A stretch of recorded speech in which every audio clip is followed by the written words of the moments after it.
Jesus era muito claro em suas palavras, em suas mensagens quando esteve aqui na Terra. Mas isto não impedia, vez ou outra, do mestre proferir frases e mensagens dúbias que levavam até os discípulos a perguntarem o que ele queria dizer com aquilo. Ora, se os discípulos que estavam pessoalmente com ele ficavam em dúvida, imagine nós que vivemos 2000 anos depois numa cultura e idioma completamente diferentes de Cristo.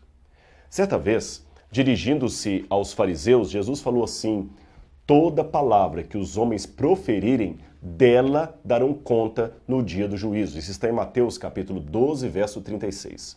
Algumas traduções dizem: toda palavra ociosa que os homens disserem será condenada. E assim por diante. Frívolo, ocioso, quer dizer que até uma piadinha ou uma anedota seriam condenáveis por Cristo? Vamos ver no contexto o que quis dizer o Senhor. A palavra grega que aparece no Evangelho de Mateus é argon e se refere àqueles comentários comuns que fazemos, às vezes inconsequentes. Quando refletimos antes de declarar certos posicionamentos, corremos, é claro, menos risco de erro, porque aí podemos dar um formato mais bonito para revestir as nossas palavras, os nossos pensamentos, mas se as frases forem descuidadas, ditas às pressas, sem pensar, isto pode nos comprometer.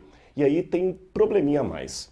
É aquilo que Sigmund Freud chamou de ato falho do inconsciente. Você já ouviu falar disto? Embora o planejamento da fala seja o ideal, em alguns momentos há lapsos da mente como simples equívocos ou algo que teria sido dito sem querer querendo, como diz o Chaves, que podem, na verdade, revelar códigos de valores que estão dentro da nossa mente e que muitas vezes ocultamos porque seriam censuráveis. Freud mesmo deu 2 exemplos disso. Um de um senhor conversando com uma jovem sobre a bela cidade de Berlim, que estava bonita com os preparativos da Páscoa, e então aquele idoso falou para a moça: viu como a loja Wertheim está toda decotada, quer dizer, decorada?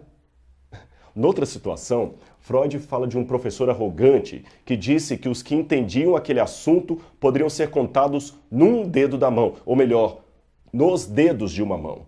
No primeiro caso, temos um senhor obcecado pela beleza da jovem e no outro, alguém que achava que ele era o único capaz de dominar determinado conceito.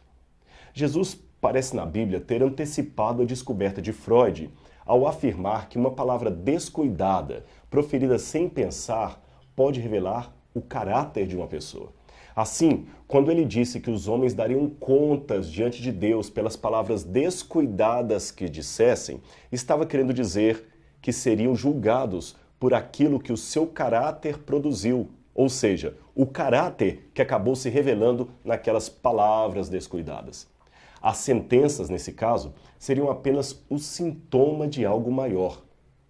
Veja que absurdo.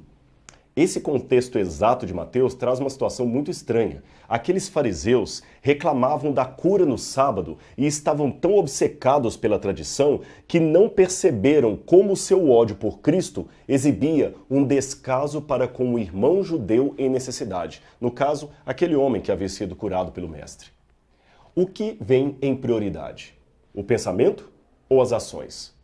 Muitos rabinos do passado e o próprio Jesus entendiam que o pensamento vem antes do ato, pois é da mente e do coração que saem as atitudes mais legítimas que temos, sejam elas boas ou sejam elas más.